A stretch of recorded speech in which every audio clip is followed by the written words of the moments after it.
हाय बच्चों, कैसे हैं आप लोग। आई थिंक आप सभी लोग ठीक होंगे। और आज हम आपके सामने लेकर के आए हैं आपके केमिकल बॉन्डिंग का अंतिम पार्ट, जिसमें आज हम लोग हाइड्रोजन बॉन्डिंग के बारे में बात करने वाले हैं। उसके पहले हमारे पास कुछ मैसेजेस आए जिसमें कई सारे लोगों का ये कहना था कि जो मॉलिक्यूलर ऑर्बिटल थ्योरी के लिए हमने इलेक्ट्रॉनिक कॉन्फ़िगरेशन बताया है उसको लर्न करने में आप लोगों को डिफिकल्टीज हो रही हैं, उसको आप सही तरीके से लर्न नहीं कर पा रहे, उसके अकॉर्डिंग आप बॉन्ड ऑर्डर सही प्रकार से कैलकुलेट नहीं कर पा रहे हो। तो उसके लिए हम आपके लिए एक छोटी सी ट्रिक लेकर के आए हैं। अगर आपको वो याद ना होता हो तो आप जरा सा इसको याद कर लें और आपके लिए सबसे अच्छा होगा बी ए बाबा मतलब भाई संजू बाबा, ध्यान दीजिएगा। फिर बी बी बी ए बस इसी के अकॉर्डिंग अगर आप अपने आप को सेट कर लेंगे तो सारा अक्सर आपका बॉन्ड ऑर्डर यहीं से आपका कैलकुलेट हो जाएगा। जैसे अगर आप सपोज कीजिए कि यहाँ पर अगर हम लोग देखें तो बी का मतलब होता है bonding, anti bonding, bonding, anti bonding, bonding, bonding, bonding, anti bonding, anti bonding और एंटी बॉन्डिंग। इसके ऊपर अब आप लोगों को मेरे ऊपर तो भरोसा होगा नहीं, भरोसा तो करते हो नहीं हमारे ऊपर। चलो हम निकल करके दिखा देते हैं आपको ऑक्सीजन के लिए, जैसे कि आपका O2, ठीक है। तो O2 के लिए अगर हमको वही इलेक्ट्रॉनिक कॉन्फ़िगरेशन करना होता तो काफी लंबा जाता ना। ऑक्सीजन के पास में एक ऑक्सीजन के पास में टोटल 8 इलेक्ट्रॉन, दोनों ऑक्सीजन के पास में कुल कितने इलेक्ट्रॉन हो जाएंगे? आपके पास टोटल 16 इलेक्ट्रॉन हो जाएंगे। तो भर दो यहाँ पे 2 2 2 2 कितना होगा? 2 2 4 2 6 2 8 2 10 2 12 2 14 एंड 2 16 हो गया ना। 1 2 3 4 5 6 7 8 टू 60 भर दिया गया। अब यहां पर हम लोग करके क्या है कि आप कैलकुलेट कर दीजिए। फॉर्मूला क्या था आपका? 1/2 आपका बॉन्डिंग माइनस एंटी बॉन्डिंग था, यही था ना। तो करो क्या, 1/2 बॉन्डिंग में देखो कितने हैं? 2 2 4 4 2 6 2 8 2 10 एंटी बॉन्डिंग में कितने? 2 2 4 4 2 6। चलो कितना आ जा रहा है? 1/2 6 में से 10 में से 6 गया, बचा कितना? 4 2 2 जा 4 is equal to 2। Bond order इसका 2 आ रहा है। देख लो ऑक्सीजन के ऊपर 2 डबल बॉन्ड बनेंगे। क्या रखा था यार, कोई टेंशन नहीं। इसके ऊपर एक क्वेश्चन दिया है आपके एनसीईआरटी के बुक में। आइए देखते हैं वो क्वेश्चन क्या है। वो कह क्या रहा है कि हमारे को ऑक्सीजन का ही मुझे बॉन्ड ऑर्डर निकाल के दिखा, लेकिन ऑक्सीजन भी भांति भांति प्रकार के दिया है। वो क्या दे रहा है? कह रहा है कि आपका O2 यानी कि ऑक्सीजन का निकालो, O2 माइनस का निकालो, O2 डबल माइनस का निकालो, और इसके बाद फिर कह रहा है क्या? O2 प्लस चार्ज का निकालो। ये तो बड़ी समस्या हो गई और बहुत बड़ी वाली नाइंसाफी हो गई। चलो फिर भी कोई बात नहीं, चलो बॉन्ड ऑर्डर कैलकुलेट करते हैं। सबसे पहले O2 के लिए, तो O2 के लिए क्या हमने फॉर्मूला क्या बता दिया था आपका? BA बाबा। इसके बाद फिर 3 उनके जो है वो सपोर्ट वाले हैं और 3 जो है वो उनके एंटी सपोर्ट वाले हैं, ठीक है। तो 3 जो है वो उनके सपोर्ट वाले बाबा वाले हो गए और 3 जो है वो आपके एंटी बॉन्डिंग हो गए, यानी कि 3 बॉन्डिंग 3 एंटी बॉन्डिंग, बाकी आपके बाबा है। बाबा तो चलो ठीक। यहां पर आपका ऑक्सीजन के पास में एक ऑक्सीजन के पास में टोटल इलेक्ट्रॉन कितने? 8।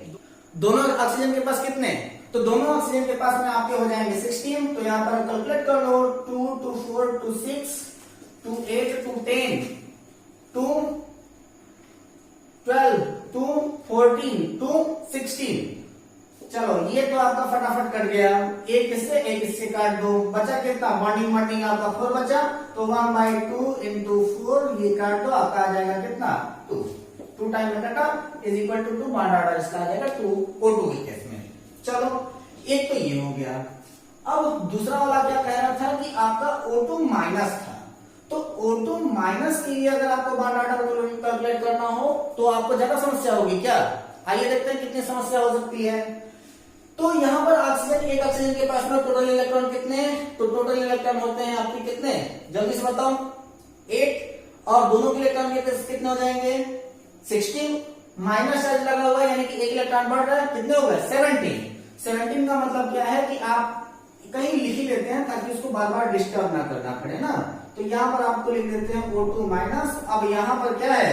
आपका B A B A B B B A bond order ही तो हमें कैलकुलेट करना है। तो चलो देखते हैं 2 to 4 to 6 to 8 to 10 to 14 to 16 कितना हो गया 1 2 3 4 5 6 7 अभी तो 14 होगा 2 16 एंड 1 70। चलो कैलकुलेट कर लो इसको फटाक से, ये तो आपका फटाक से कैंसिल हो जाएगा। ठीक है, अब इसका इससे कैंसिल कर दो, बचा कितना बॉन्डिंग में आपका बचा 4, एंटी बॉन्डिंग में बचा 1/2। चलो 1/2 मल्टीप्लाइड बाई, या फिर इसको ऐसे करो 2 में से 1 गया 3, तो इसको 3/2 कर दो। 3/2 आप करोगे तो कितना आ जाएगा देखते हैं 2 1 जा 2 एंड बचा कितना 1.5 आएगा इसका बॉन्ड ऑर्डर, कोई दिक्कत ही नहीं थी इसमें। चलो O2 डबल माइनस की बात कर लो। O2 डबल माइनस का मतलब क्या है कि यहाँ पर सीधे सीधे 2 हो जाएगा ना, तो यहाँ पर आपका क्या हो जाएगा 2 हो जाएगा, तो यहाँ पर आपका 4 में से 2 गया 2, 2/2 इज इक्वल टू आपका 1 आ जाएगा, टेंशन खत्म। ठीक, करके दिखाते हैं, कई सारे लोग कह रहे हैं कि करके दिखा दो, चलो करके ही दिखा देते हैं। तो फिर से संजू बाबा प्रकट हो जाओ, B A B A B B B ए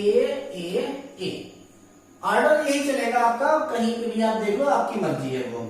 चलो हम लोग बात कर रहे थे O2 डबल माइनस के लिए, तो आपका एक ऑक्सीजन के पास में 8, दूसरे वाले ऑक्सीजन के पास में 8 16, और यहाँ पर 2 माइनस चार्ज का मतलब है कि हो गया 18, और 18 का अगर आप वहां पर से कैलकुलेट करना चाहो तो आपको मैंने बताया था वैल्यू ना कि यहाँ पर आपका 14 है, इसके बाद फिर आपका इधर कर दो 15 16 17 18 19 20, इसी तरीके से इधर भी कर दो 13 12 11 10 9 8 7, ऐसे करके मैंने कुछ वैल्यू आपको बताया था। नाइट्रोजन के रिस्पेक्ट में, नाइट्रोजन में आपका नाइट्रोजन और नाइट्रोजन के बीच में 3 बॉन्ड होते हैं, तो यहाँ पर 3 कर सकते हो आप। तो यहाँ पर आपका क्या हो जाएगा कि इसके आगे जब बढ़ोगे तो 15 का जब आएगा तो आपका हो जाएगा 2.5 2, इसके बाद फिर 1.5 1, इसके बाद फिर 0.50, इधर आ जाओ तो इसका कितना आ जाता है आपका 2.5 आ रहा था, इधर आपका आ रहा क्या 2, इसके बाद फिर 1.5, इसके बाद फिर और इधर आ जाओगे तो ये 7 हटा दो यहाँ से, कितना 1, इसके बाद फिर 0.5 और इसके बाद फिर 0। ये ऑर्डर से चलोगे तो यहाँ पर कितना आ जा रहा है आपका 8 8 16 और 16 to 18 का मतलब कि यहाँ पर 1 बॉन्ड ऑर्डर आना चाहिए। चलो मैथमेटिकली आप कैलकुलेट कर लेते हो, तो बी ए के अकॉर्डिंग चलते हैं, तो यहाँ पर क्या है आपका टोटल इलेक्ट्रॉन 18, तो 2 2 2 2 2 2 2 2, बस कितना 1 2 3 4 5 6 7 8 एंड 9 कर दो ना। चलो अब करोगे क्या सीधे सीधे 1 2 3 4, जो आपका बॉन्डिंग एंटी बॉन्डिंग कैंसिल कर दो, यहाँ बॉन्डिंग को एंटी बॉन्डिंग से, यहाँ बॉन्डिंग को एंटी बॉन्डिंग से कैंसिल कर दोगे, बचा क्या बॉन्डिंग में 2 बचा, तो सीधे सीधे करोगे क्या आपका बॉन्ड ऑर्डर अगर कैलकुलेट करना हो तो वो क्या हो जाएगा 1/2, बॉन्डिंग में कितना है 2 से 2 कैंसिल इज इक्वल टू 1, यहाँ पर भी 1 आ रहा है, वहां पर भी 1 आ रहा है, दोनों तरीके से आप कर सकते हो जैसे आपको ज्यादा अच्छा पड़े। अरे ये कौन सा बच गया O2 प्लस, अरे यार O2 प्लस का देखोगे क्या, चलो यहाँ से देख लो कितना है ऑक्सीजन, 2 ऑक्सीजन का मतलब कि क्या 16 का मतलब क्या 16 के ऊपर एक प्लस चार्ज मतलब कि क्या एक निकल गया 15 का मतलब क्या 2.5, आओ मैथमेटिकली भी कैलकुलेट कर लो। चलो कितना था आपका 15 के लिए ना 2 to 4 to 6 to 8 to 10 to 14 10 to 12 12 to 14 and 150। चलो यहां पर 1 कर दो, बेटा इसको यहां से मिटाते हैं, देखो क्या आ जाएगा bond order is equal to bonding anti bonding, ये सब तो सबके सब साफ हो गए, बचेगा क्या बॉन्डिंग में आपके 6, एंटी बॉन्डिंग में आपका 1 है, तो क्या आ जाएगा 6 minus 1 1/2 के रिस्पेक्ट में, तो कितना आ जाएगा 6 में से 1 गया 5, तो 1/2 मल्टीप्लाइड बाय 5 या फिर 5/2, और 2 2 जा 4 एंड 5 2.5, 15 इलेक्ट्रॉन का मतलब 2.5 यहाँ पे भी आ रहा था, 2.5 यहाँ पे भी आ रहा था, तो आपके लिए जो अच्छा लगे, चाहे इस वाले मेथड से करना चाहे इस वाले से कर लो, चाहे इस वाले से करना चाहे इस वाले से कर लो, दोनों आपके लिए बेटर है। किसी में कोई भी प्रकार का डाउट नहीं है। आप करोगे क्या कि 14 को रिस्पेक्ट मान करके इधर 0.5 घटाते जाओ, इधर भी आपका 0.5 घटाते जाओ, दोनों साइड में आपका बॉन्ड ऑर्डर आसानी से कैलकुलेट हो सकता है। तो ऐसे आप लोग करेंगे क्या कि बॉन्ड ऑर्डर कैलकुलेट कर लेंगे। आपके पास ऑक्सीजन के लिए स्ट्रक्चर भी दिया है मॉलिक्यूलर स्ट्रक्चर का, उसको भी आप लोग डायग्राम को बना लेंगे। लेकिन आज हम लोग जो स्टार्ट करने जा रहे हैं वो सबसे ज्यादा इंपॉर्टेंट ये है कि हम लोग बात करेंगे आज हाइड्रोजन बॉन्डिंग के लिए। ज्यादा जरूरी आपको यही था बताना कि अगर मान लीजिए कि बॉन्ड ऑर्डर कैलकुलेट करना हो और अगर आपको याद ना आ रहा हो कि हम लोग कैसे करें, तो आप सीधे सीधे बात कर लीजिएगा क्या कि BA bonding bonding bonding, anti bonding anti bonding anti bonding, बस यही इलेक्ट्रॉन फिल करो, बाकी सारा का सारा काम आसानी से हो जाने वाला है। लेकिन अब हम लोग बात करने जा रहे हैं हाइड्रोजन बॉन्डिंग की, and it is the initial bond not a real bond. बहुत ही ज्यादा इंपॉर्टेंट फैक्ट है ये जानना कि ये आपका रियल बॉन्ड है या फिर आपका इनिशियल बॉन्ड है। तो it is a initial bond, कोई रियलिटी नहीं होती इसके अंदर, ठीक है। इसको तो ऐसे ही लोगों को खोज दिया था कि चलो यार कोई भी एक सब्सटेंस जो है अगर लिक्विड स्टेट में है, वाटर लिक्विड स्टेट में, तो लिक्विड स्टेट में होने का क्या कारण है, हाइड्रोजन भी आपका गैसियस, ऑक्सीजन भी गैसियस, उसको भी तो गैसियस बनना चाहिए था। तो due to presence of hydrogen bonding water is found in liquid state. ये ध्यान रखना, ये क्वेश्चन कई बार पूछ भी देते हैं लोग मस्ती मजाक में, बेटा तुम केमिस्ट्री पढ़ते हो तो जरा सा ये बताओ कि वाटर जो है वो लिक्विड स्टेट में क्यों पाया जाता है, हाइड्रोजन भी गैसेस है, ऑक्सीजन भी गैसेस है, तो वाटर को तो गैसेस होना चाहिए था, लिक्विड कैसे। तो आप बताओगे due to presence of hydrogen bond water is found in liquid state. अब इसका ओरिजिनल डेफिनेशन देखो, इसलिए हम लोग कह सकते हैं क्या कि हाइड्रोजन बॉन्ड और हाइड्रोजन बॉन्ड को हम लोग इंडिकेट करते हैं डॉटेड लाइन से। बनेगा किसके अंदर, तो वह बनेगा FON के अंदर, ठीक है। यानी कि ये हमेशा या तो फ्लोरीन के साथ बनेगा, ऑक्सीजन के साथ बनेगा या फिर नाइट्रोजन के साथ बनेगा, इसके अलावा किसी के साथ बनेगा ही नहीं। तो बाकी बहुत सारी चीजें दिया हुआ है, हमारे डिफिनेशन आप लोग लिख लीजिएगा और इसी के अकॉर्डिंग काम कीजिएगा, सब आसान हो जाएगा आपके लिए। सीधे सीधे लिखना, it is a attraction force which bends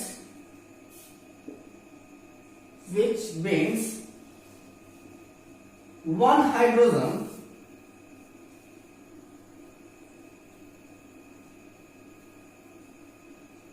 atom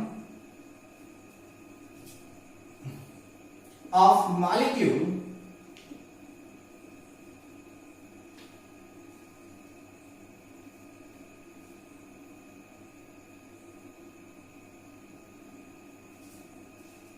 with the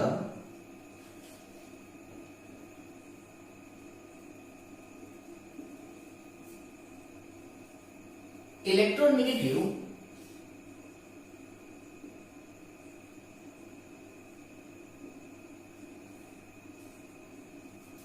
element, electronegative element, electronegative element कौन कौन से हो सकते हैं, आपके फ्लोरीन, ऑक्सीजन और नाइट्रोजन हो सकते हैं, ऑफ अनदर मॉलिक्यूल, ठीक है। बस यही है। अब यहां पर आपका हाइड्रोजन बॉन्डिंग जो होता है, it is divided into two parts, one is known as intermolecular hydrogen bond, another one is known as intramolecular. तो यहां पर इसका डिफरेंशिएट करने के लिए लिख देता है कभी-कभी, differentiate the intermolecular hydrogen bond and intramolecular hydrogen bond. तो एक क्या है आपका इंटर और दूसरा क्या है आपका इंट्रा। कोई खास टेंशन तो है नहीं इसमें। देखो सिर्फ इतना ध्यान रखना कि इंटर का मतलब होता है डिफरेंट। जब कभी भी हाइड्रोजन बॉन्डिंग किसी भी डिफरेंट एटम के बीच में बनेगी तो वहां पर आपका क्या होगा, इंटरमॉलिक्यूलर हाइड्रोजन बॉन्ड होगा। और जब कभी भी किसी भी सेम एलिमेंट में ही अगर हाइड्रोजन बॉन्डिंग हो जाएगी तो उसको हम लोग कहते हैं इंट्रामॉलिक्यूलर हाइड्रोजन बॉन्डिंग। जैसे अगर हम लोग H2O की बात करें तो H2O का हम लोग थोड़ा सा रिप्रेजेंटेटिव स्ट्रक्चर देख लेते हैं। ऑक्सीजन और इसके साथ में ये हाइड्रोजन, यहाँ पर ये हाइड्रोजन। अब ये वाला हाइड्रोजन जो होगा वो इस ऑक्सीजन के साथ बॉन्ड बनाएगा, ठीक है, और ये वाला हाइड्रोजन जो है वो दूसरे वाले ऑक्सीजन के साथ बॉन्ड बनाएगा, ठीक है। तो ये क्या है कि ये आपका पहला हाइड्रोजन, ये दूसरा हाइड्रोजन, ये तीसरा हाइड्रोजन, और इनके बीच में ये जो आपका डाटा स्ट्रक्चर दिख रहा है उसी को हम लोग कहते हैं H बॉन्ड। ये मॉलिक्यूल अलग, ये मॉलिक्यूल अलग। इसी तरह अगर आप यहाँ पर चाहें तो वाटर के साथ में अगर आप NH3 को भी अगर आप चाहें तो बॉन्ड आसानी से बनवा सकते हैं, क्योंकि वहां पर भी नाइट्रोजन अवेलेबल है, हाइड्रोजन अवेलेबल है, वो अपना बॉन्ड बना सकता है। जब इंट्रा की बात कर लेते हैं तो जैसे कि अगर हम लोग ये देखें कि कुछ ऐसा सब्स्टिट्यूट आपके सामने अगर दिया हो, ऊपर आपका दिया है OH, यहाँ पर क्या है आपका N, यानी कि एक नाइट्रो ग्रुप है, NO2 जुड़ा हुआ है यहाँ पे ये वाला। अब यहाँ पर इन दोनों के बीच में ही अगर H बॉन्ड अगर क्रिएट हो रहा है तो ये जो होगा वो आपका इंट्रामॉलिक्यूलर हाइड्रोजन बॉन्ड होगा। यानी कि सेम एटम में अगर हाइड्रोजन बॉन्डिंग हुई तो वह आपका इंटरमॉलिक्यूलर हाइड्रोजन बॉन्डिंग, और अगर डिफरेंट एटम में अगर हाइड्रोजन बॉन्डिंग हुई तो वह आपकी इंटरमॉलिक्यूलर हाइड्रोजन बॉन्डिंग कही जाएगी। इस तरीके से आप लोगों का केमिकल बॉन्डिंग का चैप्टर जो होता है वो फिनिश होता है। आप इसकी नोट्स जरूर बना लेंगे। अगले लेक्चर से हम लोग डिस्कस करेंगे कि हम लोग सेकेंड बुक स्टार्ट करें या फिर अभी इसका अगला चैप्टर हम लोग स्टार्ट करें, वो आप लोग बताओगे। अगर जैसा आप लोग कहोगे वैसा मैं उसको कर दूंगा। सो मिलते हैं अपने अगले वीडियो में, तब तक के लिए take care, all the best, जय हिंद।